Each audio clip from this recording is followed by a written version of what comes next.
Howdy, and thanks for tuning into episode 81 of the Eyes Free Sports podcast. This is your host, Greg Lindberg. Here on episode 81, we are chatting with a longtime beat baseball player, and he has just an amazing story about his childhood as far as his early roots and how he overcame so much adversity as a youngster, actually in Ethiopia, and then moving to the US, and just that whole transition and adjustment. And I think you'll find it pretty inspiring. So let's go ahead and hit the beat baseball field now and get swinging with episode 81.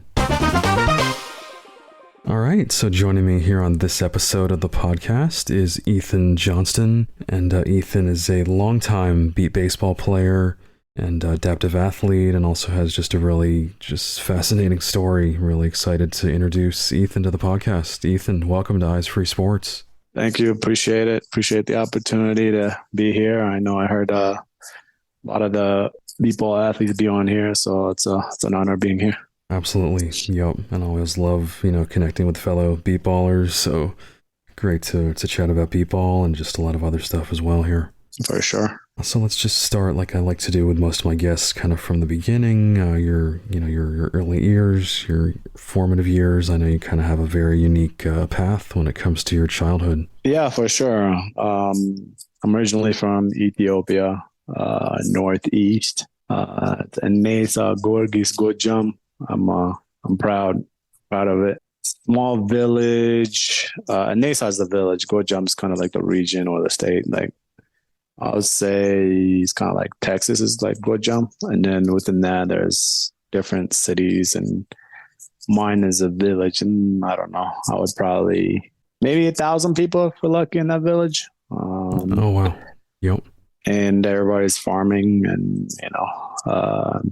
growing their own crops and eating off of their own field, living in a grass house, no electricity, no Americanized toilet. You go outside in the little grass house area with a 6 feet deep hole, and you aim your butt out there and do your thing. And if it's in the nighttime, you better be careful because you could be a snack for a hyena. So, right. So yeah, that's kind of, and then obviously, unfortunately I was, stolen from my biological parents and taken to this capital city and blinded to be used as a beggar. I don't know. I'm sure most people saw the movie Slumdog Millionaire, and that's kind of similar to that situation. So the more disabled you are, the more money you make, and that money you make, it's not for you. It's for the people that disabled you. And so in my case, obviously, the people that blinded me stayed in the wooded area in the capital city. And they had other teenagers guide us around the city, begging for change. And they never fed us. If we ever ate, it was from people that were selling, say, fresh baked bread or bananas or oranges, whatever it may be they were selling. They said, we don't have any money, but we can give you this. And so that's how we were able to eat, if we ate at all.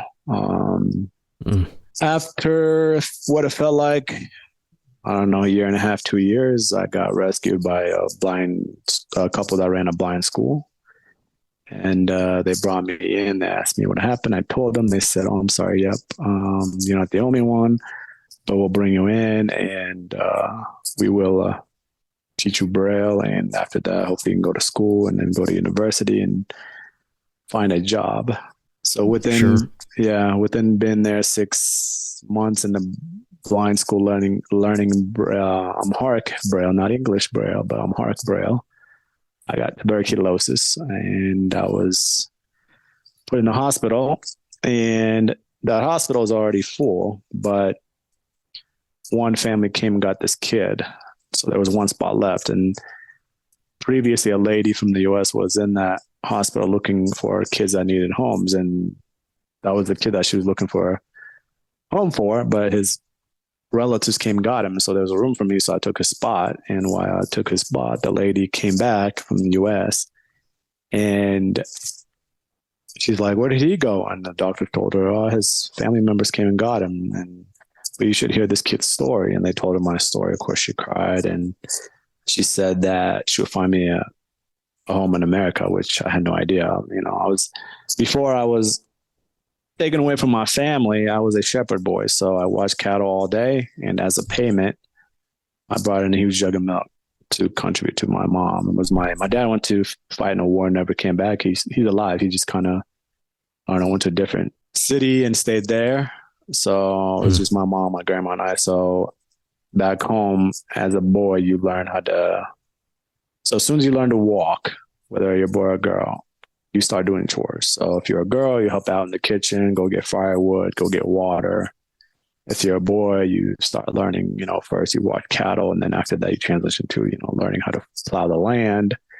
And then at that time, around 13 or 14, you get married, an arranged marriage. You give a couple of chickens. No, it wouldn't be chickens, but it'll be like goats or sheep or a cow to the female's family. And they say, sure, you can have my daughter. And you do the traditional ceremony, you live together in a grass house, and you start making children, and you start your own process. So that's what I was a shepherd boy. And I was the way I was contributing for my mom and my grandma, my sister, where I was bringing huge jug of milk to watch cattle. I never knew what America was, because like I said, I was a shepherd boy. We didn't go to school. We weren't educated. We just, doing the tradition. And so when she told me, she's going to try to find me a family in America, I thought it was a small town in Ethiopia I never heard of. So I had no idea. So I get out of the hospital 3 months later, and I go to orphanage, and I see these kids leaving, like these people from all parts of Europe come and take these kids, and they would come back. But what I noticed was they always brought amazing chocolate. I was like, wow, man, I wonder when is my turn, and eventually I got a letter saying my parents chose me. They already adopted 10 kids. So I'll be number 11. And so then obviously early 1997, there was 9 of us going to different families in the US. We hopped on a plane, came here. And I remember I'd never been on a plane before. So the turbulence, I thought that was the end of it, where the airplane's going sideways, dropping down fast. So the gap, this is it. They prepare us for slaughter, I guess, and obviously we made it. And then they, during the flight, they were going around, the stewardess was handing out a big old slice of cake and a 2-liter of Coke. And after I had that, I was like, man, okay, this America place must be great. Right. And so, and then, I had to, so back home when you need to go to the bathroom, you kind of pull off to the side of this, and do your business. And so we're on an airplane. I've never been in it. Number 1. Number 2, I had to go pee after drinking that soda. And, the lady I was bringing us was Susan. I was like, Susan, Shintibit, which means toilet. And she gets a stewardess, and the stewardess takes me in and puts me in the bathroom. And, obviously I can't see. So if I could see, I probably could see the pee mark on the toilet, whatever. But I couldn't. So I was like doing the pee dance. I'm like, oh, maybe they do it like we do back home, except they do it in the closed room. And so I whip it out and pee on the floor. And I come out, and Susan's like, oh, how did it go? And I was like, oh, it's good, right? And so, we go on our business, and we went from Ethiopia to Germany to Chicago to St. Louis. And from St. Louis, we drove to a small town in Ashland in Columbia, near Columbia, Missouri.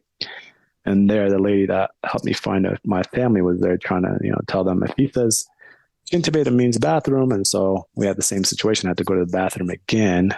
And my dad's like, I'll take him. So he takes me, puts me in the bathroom. He does the same thing as a stewardess. He shuts the door behind me. I was like, yeah, okay, yeah, this is the way they do it in America. They pee they go to the bathroom with a closed door. That's what it is. That's what I assume. So I whip it out, I pee on the floor again, and finally my dad opens the door. He's like, no, shit to bed, toilet. He grabs my hand, shows me the toilet bowl. I'm like, why are they making it complicated? It's so much easier just to pee out and open. Now you got to aim. So, right. Wow. That was kind of the beginning of the culture shock. So then, that was a little, America is obviously bigger than what I thought it was, and it wasn't in Ethiopia either. So, sure. Yeah. Wow. What a great, just kind of narrative and you know, just like you said, the whole using a bathroom. I mean, just such a simple concept that people here take for granted, and Yeah. you know, certain cultures, how that changes, how that's all different. It's really something. And just rewinding a little bit more, I'm curious about the blind school you mentioned in Ethiopia and kind of learning Braille. And would you say, you know, that the blind schools over there, are they pretty good? Or how would you kind of rate your experience and kind of how they deal with blind individuals as far as helping them, teaching them? Yeah, that's a great question. I mean, I think it's harder there just because they don't have the resources and you don't get, help from the government or anything like that. There's no SSI or anything like that. Usually what happens is if you're a blind individual, you either take up space in your family's home and kind of sit and do nothing, or if your family can't afford you, then you're in the streets begging. And if you're at the blind school, it's really hard because, again, the resources are lacking. I am a part of a nonprofit. It's called Door of Hope, and we kind of get resources from here to there. And it's important to me because obviously I know what life is like there, and I would love it to become bigger. The issue that I have is everything is a damn politics, and religious is a politics, and so I just because my main thing is I was going to start it. I was just trying to figure out how to start by myself, and then another Ethiopian guy came to me and he's like, "Hey, I'm trying to start one too. Let's do it together." But at that time, I didn't speak Amharic that well, so it was really hard to follow along in the meetings. So as I am probably 93% relearn the language, I feel like it's more religious based, and I don't want it to be religious based because I'm not that religious. I used to be back in the day, but now I'm just like, I'm more spiritual. And so I don't want it to be religious based. It should be everybody who needs help, And so, that part is hard, but it is what it is. We are the Door Hope ministry for the blind is helping out blind people back home. But I don't know. I think I just feel like, to me, it feels like it's more like evangelical Christian blind people, or if not that, they're going to convert them and do that. And I don't want it to be like that. It's not. That's why I hate mission work. I hate when people go, "Oh, I want to do a mission." Or it's going to say, "Oh, God gave you this money, so you should switch to whatever." I hate that. Like, it shouldn't be about that. If you really feel it in your heart, you shouldn't be trying to convert into religion, whether if they believe in Islam or Orthodox Christian or evangelism or whatever it may be. It shouldn't be about that. It should be about you trying to help the people, no matter what the religion is. So it's really hard to answer your question. I'm ranting, kind of passionate about that because I hate, again, like people say, religion is not politics. It is politics. Don't get me started on that crap. But right. So the resource, there are not enough resources like there are here. We are spoiled. I mean, like, I couldn't believe it. Like, my university was paid by DVR. Half of it was, the other half was scholarships. But Sure. There's no such school. I think school is free there. Like, go to university, I think it's free. But again, it's hard to get jobs. Obviously, it's worse than here, obviously. But even able-bodied people, whatever the terminologies, don't even have jobs, and they got master's degrees and doctor's degrees. So it's tough. There's not that many activities or resources there. Again, it's a blessing to be here. I know a few other blind people from back home, and I'm like, how the hell did you guys get here? I got to hop on a plane to get here. What'd you guys do? Hop on a donkey or a whale or a shark? How did you guys get here? So I'm proud of those people because I know how hard it is. Like I said, I got help to help me become successful. But they came here literally blindly, honestly. You know what I'm saying? Right. And to see them succeed, it makes me proud because I know what obstacle they had to go through. So no doubt. Yeah. So, and just talk to me a little more about adjusting to the U.S. Obviously, you mentioned moving to Missouri. And I think you were around, was it age 10 when you came to the States? Yeah, 9, 10, somewhere around there. Yeah, it was really hard. I mean, I remember people touching my hair. I remember starting school was more after spring break. And I started in 3rd grade. I remember going to school and people were touching my hair. I'm like, what the hell is going on? Like, why are they touching my hair?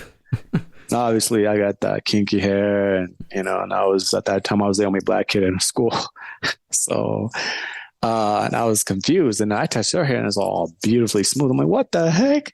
I was like, how did you guys get yours that way? You know what I'm saying? But I realized later on, oh, that's your natural beauty. All right, cool. But so it was hard. Another funny story, talking about like just the cultural adjustment. I remember we came in after PE in fourth grade, and I hear people peeing on the wall, right? And they had one of the stupid urinals that are like on the floor against the wall. I don't know if you know those or not, but yeah, anyway. Yeah, like, touching the ground. Yeah. And everybody's like, I hear him peeing on the wall. I'm like, wow, this is interesting. Not that people say you have to pee in the toilet, right? So I'm in the middle of the floor. I'm like, okay, whatever. So I start peeing on the floor, right?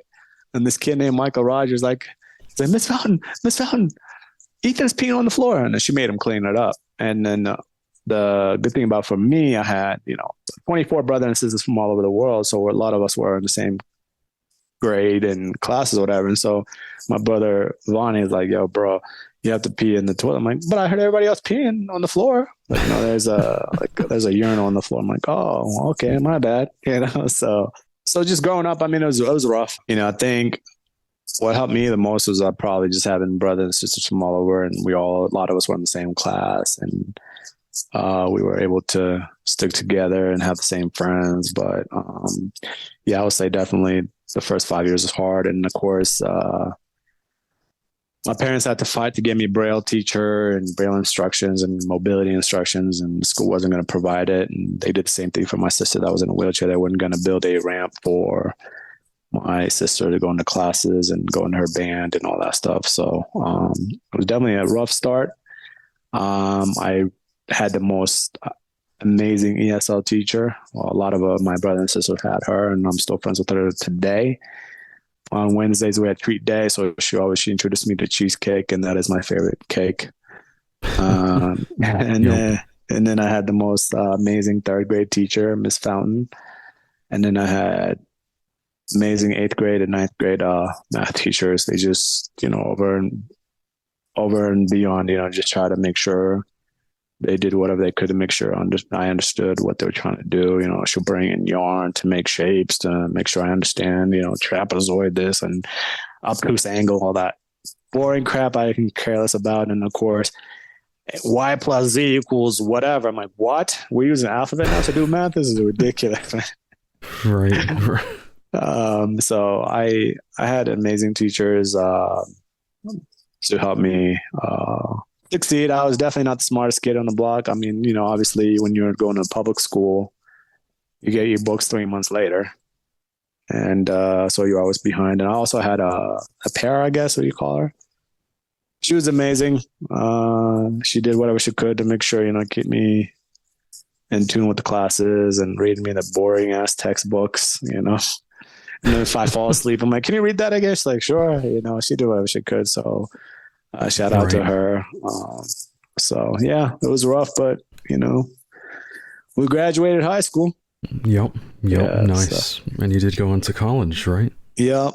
My parents tried to get me to go to the University of Missouri, but I was too close to home. I didn't want them to show up to campus and I'd be, chugging a beer and them swatting out of my hand. But we didn't race you like that, because they're old fashioned. So I was like, if you want to see me, you're going to come to University of Boulder. And so I actually took a year off to get in-state residency because my Missouri DVR wasn't going to pay for it. They weren't going to pay out of state.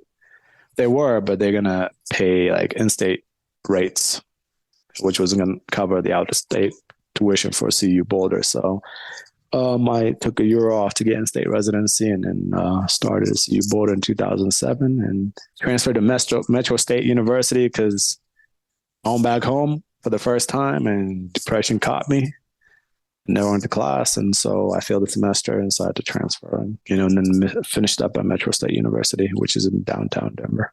Gotcha. And what's your degree in? Oh, it was going to be journalism, but ended up being in speech and communications and broadcast performance, and a minor in sports coaching. Oh, nice. Nice Yeah. combo. Yeah, I Okay. wish. I mean, I tried to coach a fifth grade basketball team at the YMCA. I filled out the application, and I even had a cited assistant coach that I had, because I know what they're gonna say. So I had it all prepared out. Oh yeah, Mr. Johnston, we'll call you. No call. Yep. I was so excited too. Like I really was. I mean, I don't know how it would have turned out because like I understand, I am a blind dude, and so if somebody lands on their head, I won't know what happened. So that's why I already knew how to prepare for that. Obviously you have to have a sighted assistant coach. I'll, draw up the plays and whatever, and the coach will tell me what they're doing, whatever it may be. But the YMCA wasn't having it, so it's kind of a waste of a degree to be honest. But it is what it is. Right. Right. Got you. Yeah. And then before we get into sports, just as far as your career or anything you want to mention as far as work you've done. Yeah, I mean, I went from washing dishes at the federal building to working for Social Security Administration. I've been there 8 years. Hmm. It's a blessing, obviously. If you would have told me back in the day when I was in the street making change, earning change, whatever, and you tell me I'd be one of the best countries that's full of opportunities. I'm not going to go anywhere else, and have a 4-bedroom house and a great job and be a spoiled brat and buy whatever technology I want. I would have been like, what? Maybe my next lifetime. So it's yeah, it's a blessing for sure. That's my first real job, and I'm thankful for it. But I'm hungry and eager to move on to better things with other opportunities for sure. Awesome. Definitely wish you the best on that front. And yeah, like you said, I keep thinking of Slumdog Millionaire. Just kind of Yeah, that whole rags to riches. I mean, it just shows, you're in the right situation and you have the right support system around you. You can really achieve anything. 100%. Yeah, for sure. And then obviously you have to want it because you can't just sit there and say poor me, why me type of thing. You gotta obviously have to be surrounded by good supporting cast, good friends, because there are always going to be negative Nancy's everywhere, and Yep. you got to filter those out. And there's always going to be jealous people also, and you got to filter them out because again, like I understand if I was sitting there and somebody's like, "Hey, here's $1 million," I would understand. I'd be jealous too, but I was getting up early in the morning and negative 18-degree weather with whatever 4, 6, 7, 8 inches of snow because they shoveled the sidewalk, the street into the sidewalk. So stomping in the middle of the Mm. snow, bouncing off poles, trying to catch the train, spending 6, 7 hours at Starbucks, trying to find jobs or beating people's ankles on the train purposely or non-purposely so I can talk to them, see what they do. That's Right. all it took. It wasn't just like, hey, give me a job or give me $1 million and so I can just be a spoiled brat. It's not like that. So wanting it won't get it for you. You have to go get it for sure. Absolutely. Great Yeah. motto. Yeah. Yeah. So then, as far as sports, athletics, so I think you had mentioned you did run a little bit in high school. Yeah. So in fourth grade, I wanted to be a basketball player. And then as I learned English, I figured out, oh, there's not. Because I was a huge Shaq fan. Shout out to Shaq because he had his shoes at Walmart. And I had his Yep. shoes on, and kids would be asking, you know who Shaq is? I'm like, no. And one day we had, one of those regular TV with no cable, so always on ABC or CBS. So it'd be the Lakers and Spurs or Lakers and Sacramento playing, and or the Blazers too. And I was here. That time it was come on. Oh, what's his name? Damn it. He's an amazing broadcast. He does like golf. He does oh my I'm trying gosh. to think. I hear his voice because like he did a call against the Lakers were down 14 against Portland Trailblazers in the playoffs, and Lakers came back and beat them to go to Game 7, and it was an alley oop from Kobe to Shaq, and yeah, I hear his voice right now to Shaq, and then you hear the crowd go wild as he slams it. Oh, Yeah, not sure. oh, he's from Missouri or he lives in Missouri. That's what they said, which I didn't even know that. Oh, Bob Costas, probably. Yes, It yes, just came to Bob me. Cactus, How could I forget exactly. Bob Costas? I didn't even know he was Missouri, man. Yeah, he is really good. Yeah, him. Yep. So anyway, yeah. Then I wanted to be a sports broadcaster, and I Hmm. figured, oh, to be that, you have to be sighted. So the next best thing, is to be like a co-commentator. And so I honestly had a tape recorder. I record myself doing like many different interviews. I'd be like, oh, so whatever, the kids that were at my school that were in the varsity basketball team, like, hey, what's up, Chase Up? Today, you guys are matching up with Harrisburg, who's one of our worst rivalries, whatever. And then I'll do the voices, whatever. And so, Right. and then obviously I ran, but I played soccer actually. Again, the benefits of having a million brothers and sisters. I was on the same team, so I had 14 eye surgery, so I can see light and color. And our soccer games are always early in the morning, so it's a bright, sunny day, and then a white ball and a green grass is perfect combination.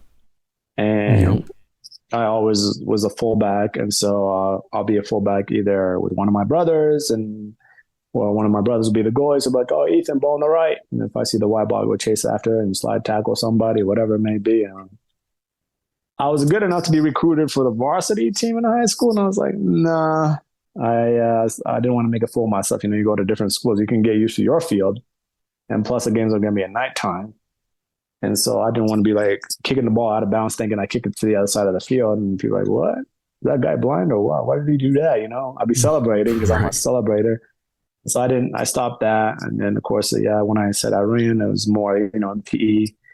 You have to do like the mile test, whatever it may be. And so it was during that time. And I would run without a guide. And usually if it's indoors, I have my hand like on the wall, and then the bleachers, because it's a square, whatever, if we're running in the gym.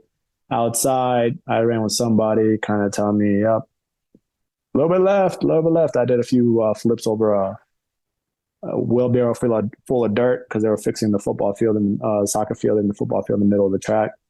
And those are Oof. fun, but Yep. that's a good thing because you didn't expect it. So it was a perfect flip. If you were expecting it, then you kind of like, you tense up. I didn't tense up because I didn't expect it. So you just flip and got back up and keep going. Right. But, Right. yeah. And then I obviously ran with proper tools when I moved to Colorado.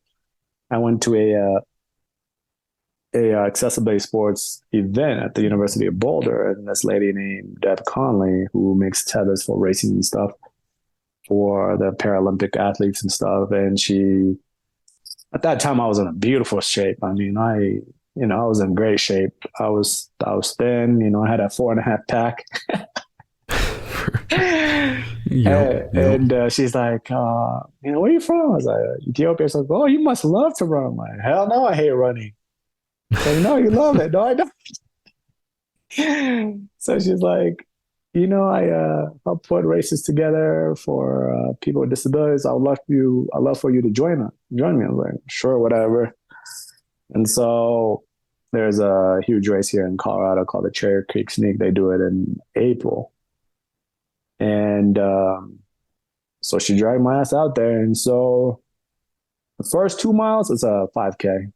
The first 2 miles are great pace. I'm feeling good. Oh man, the last mile and a half or whatever it was, I was out of gas. That's always been my problem. Like I go out too fast, and she's like a skinny lady. She carried me on her back Wow. to the finish line. I was like, oof. I realized, I was like, man, I wasn't in the great shape as I thought I was. And so she got me going into running. I did Achilles a lot. I try to run twice a week. And then I did the Boulder. That's another huge race. I think it's like number 1 or number 2 biggest race in the US. And I did, that's a 10K. That was amazing just because, usually it's between Ethiopia and Kenya, professional runners, where it's like, 1 and 2. And so obviously the stadium's full and you get to run, a few of my friends had houses on the path. So you get to run, past their house, and they cheer you on with the flag and stuff. And so that was amazing. And then I had an opportunity to do track. I again, the same lady got me to do it's like a trial thing in Boulder track, and she had me out there, and she's like, "Yeah, I think you were sprinting, blah blah blah." So we did the 100, 200, 400, and the 1500. Man, I mean, Mm, like, sure, it was good. I did good, but I was again the problem with that is like when you're faster than your guide, it's a problem. So right. that led me to have an opportunity to race at I think USC or UCLA, one of those places there. And I did good again, except I didn't qualify because my I went out of the lane.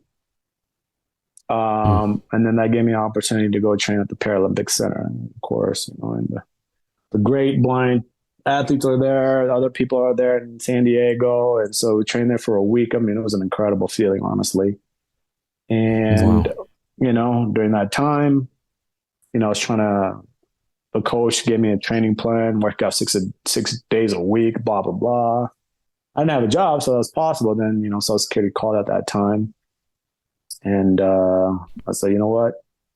Me trying to get gold medals is not going to help my mom back home.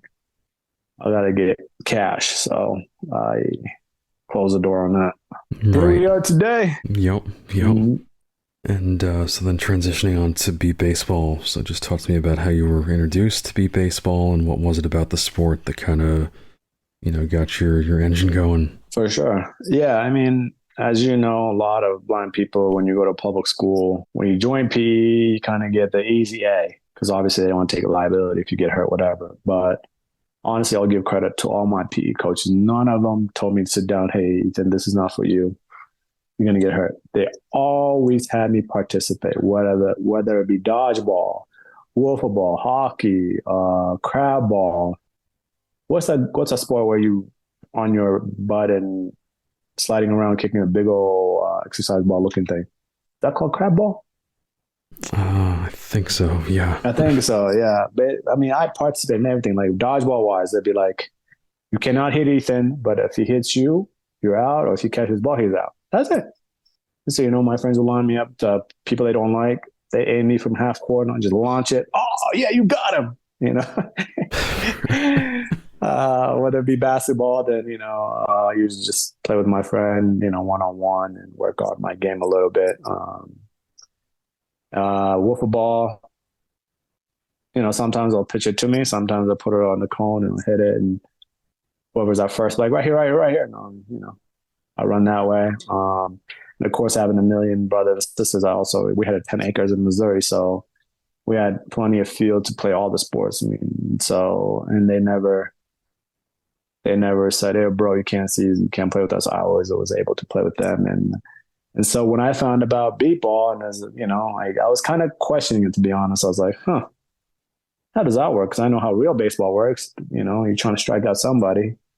How do you know when the ball's coming? I do play video games, and the old video games when you play baseball has like sound when they throw in the ball. It's like you can kind of Right. time it. Yep. And then with football, again, as long as you know the sport, you can kind of push a button and get away with it. As long as you get into the game.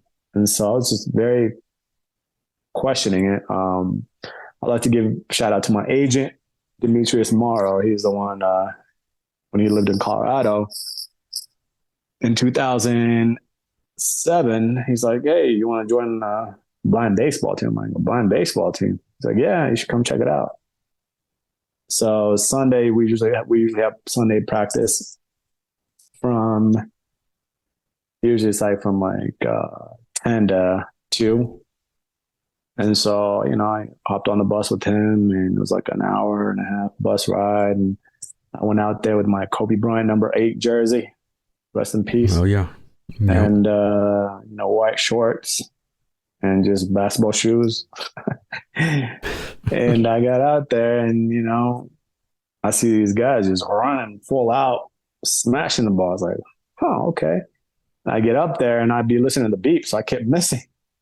And finally, shout out Yep. to my former and current pitcher, Johnny Walker. He's like, don't listen to the ball, listen to me. And so, severed the ball, and he said, "Boy, I smashed it." And then, run. I'm like, I ran. At first, of course, I was hesitant, because as a blind person, the first thing's like, oh, what's in the way? I'm going to run into something. But Right, After a right. few times, I figured it out. So I took off, and I was so excited to have me on the team. And, you know, 2007, I was supposed to go, but I had other events before I even joined the team, so I couldn't go. But I made my debut in 2008 in Houston, Texas, hotter than hell. And Yep. what I remember about that year, that World Series tournament in Kansas, I did good. I got like the Rookie of the Year, whatever, maybe that award for the. There's an award they have there, and I got that. But the World Series, man, a bunch of great blonde athletes, and we got our asses whooped. I think we might have gotten eighth place, but I just remember Houston at that time, and they just launch it everywhere. And so Houston beating our ass, and of course the West Coast Dogs were there. They were beating on our ass. So I was like, man, you thought I was a hot. Then you see these blind people just whooping us, and I was like, okay, that's real deal. And so the rest is history, man. This is what is it? My 14th year. I took a year off a couple of years ago, but yeah, I think this is my 14th year. I played for Colorado most of my career for like 11 years, and then that team died, unfortunately. And I joined the Edge for a year, and then I had the opportunity to play for my home state team. And, we had a rough year last year. I think the expectations were high, and we definitely mission failed. And, that's what happens when you underestimate few teams, just like any sport. You think you got that team and they come and punch you in your mouth and you try to punch back, but it's too late, So, but no, the Archers Sure. are a great organization, and the general manager, the commissioner, the owner, the sponsors, everybody's in. And they're really motivated to win, and it should be an exciting year for sure this year. Definitely, yeah. And just wanted to give a shout out also to Mind's Eye Radio, Mind's Eye Adaptive Sports. They've been super supportive of this podcast, airing it on their channel there. So really appreciate that. And just talk to me a little more about, kind of representing, like you said, your home state of Missouri, to put on that Archer's jersey. What does that mean to you? It means a lot. Again, I grew up rooting for the St. Louis Cardinals, and then at that time the St. Louis Rams, and of course the Missouri Tigers and all that. And so for them to be in St. Louis, a blind baseball team, and honestly, I wanted to join them the first year before I joined the Edge, but I'm like,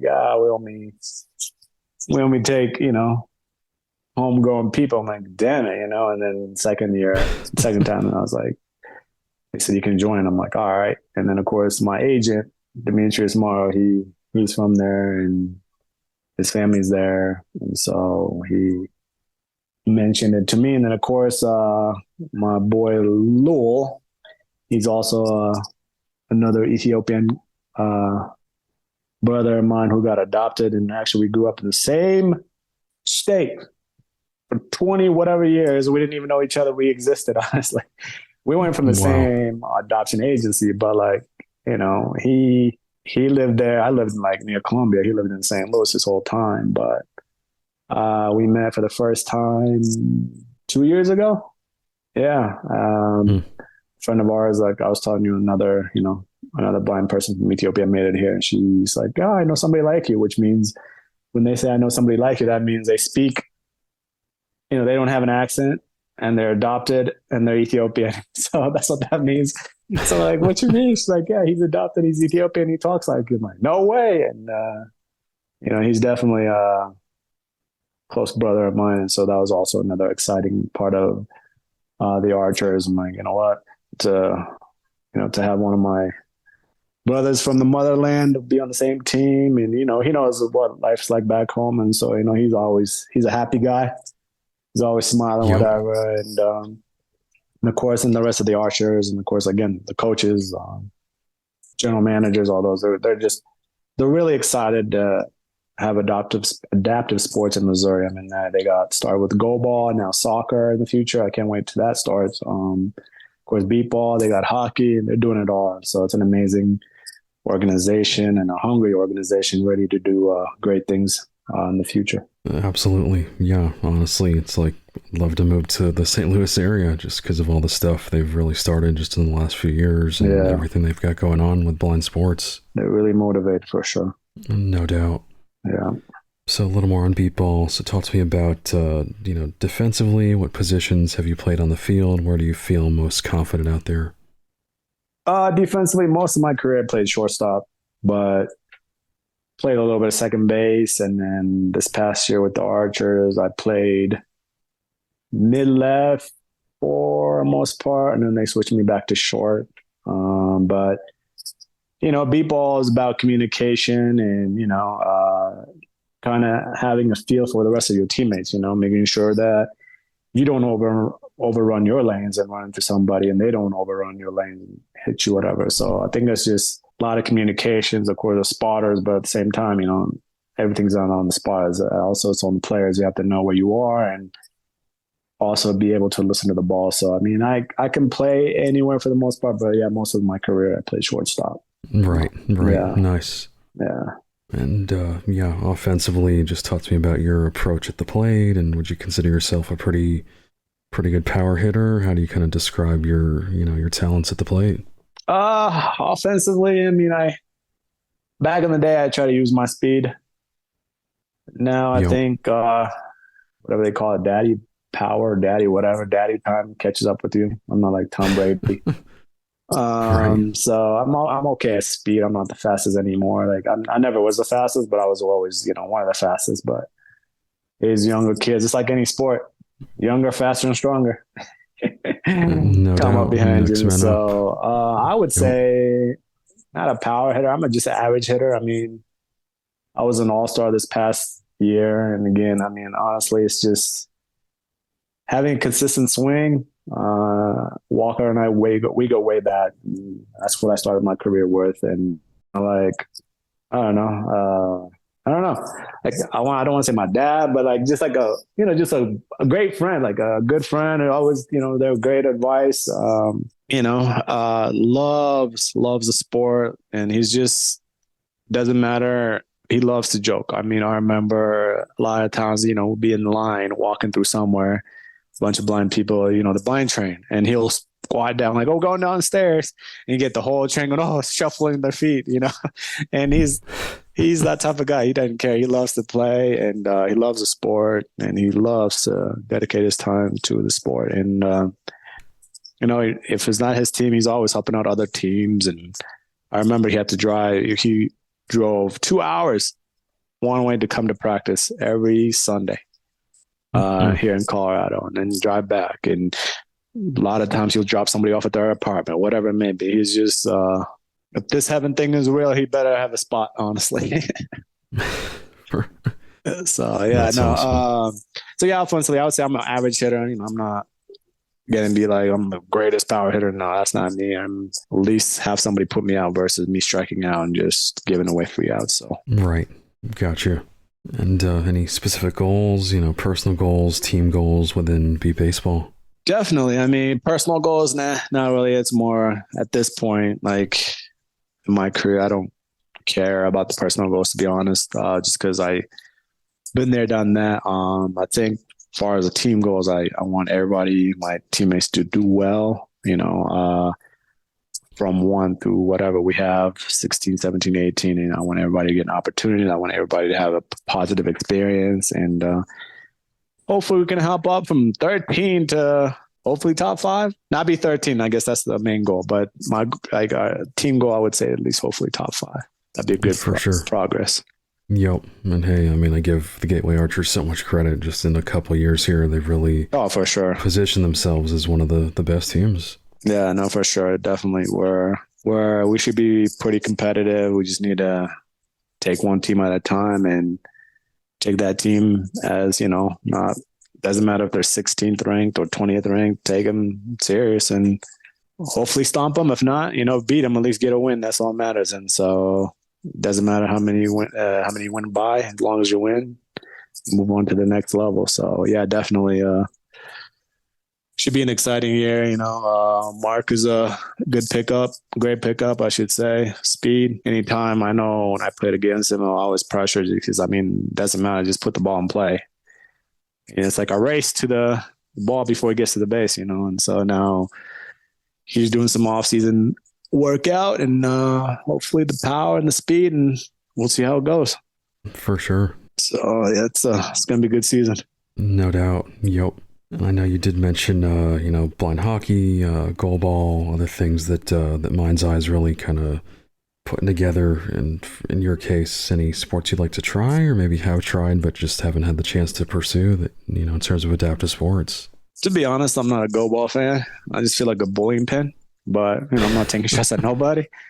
Sure. I want to try soccer. I always played soccer back in the day. Even back home, we played soccer. We made soccer out of milk bags, stuff it with trash and paper, and tied up with a rope, and that's what we used for soccer. And so, I always played soccer, and so I would love to try that and see how that goes.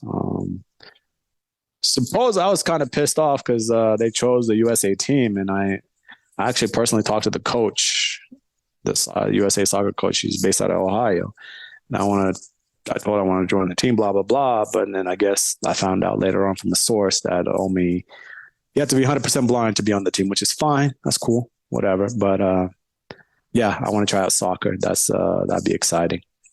Nice. Yeah, I know it's definitely growing. I've had a couple of guests on, involved in blind soccer, and it's really starting to take off here in the U.S. Yeah, it's going to be exciting then 2026 or whatever, 2028, 2026. Yeah, 28, I think they're looking at the Paralympics. Hopefully, have a team. That's the goal. Yeah. When's the World Cup, though? Isn't it 2026? I think so. Yeah. Yeah, I think it's supposed. So is the Paralympic and the World Cup in a different year then? I believe so. Okay. Yeah. Yep. Gotcha. Because we just had the World Cup in 22 last December. Yeah. It was kind of an odd time, but yeah. I think they do stagger that. Yeah. Yeah. Okay. Yeah. So we'll see what happens. That'd be cool though. Honestly, like take beat ball from there's a lot of blind people back home, and they got soccer, but I can remember that soccer ball is like a goal ball. Honestly, that's what I think it might have been a goal ball. Because I remember how tough it was, and so I know how tough a goal ball is. So I like to start soccer there and also beat ball there. Because adaptive sports is amazing what it does for your confidence. So I used to be shy back in the day, believe it or not. Wow. And so sports and music made me who I am today, to be honest. Just being able to compete, and whether it be adaptive sports or just running 5Ks and 10Ks, and it's crazy. So right, awesome. Yeah. And just wrapping up here, any kind of social media, anything you want to mention if people want to learn more, about you out there? I know there's some stuff on YouTube. Yeah, no, I honestly, I try to stay low. I do have, Twitter, but I don't really tweet. I more watch or read stuff. No, I don't really have that kind of thing, to be honest. Gotcha. Hey, understandable. It's gonna be crazy out there. So. For sure. Again, we've been chatting with Ethan Johnston here on Eyes Free Sports, and Ethan, really appreciate the time. Just again, blown away by your story and everything you've overcome adversity-wise in your life. Thanks so much for taking the time to join us here on the podcast. Appreciate you having me, and thank you. And I'll continue to listen. I know it's a great podcast. Had a lot of great athletes, so definitely appreciate you having me on. Awesome. Alrighty, sounds good.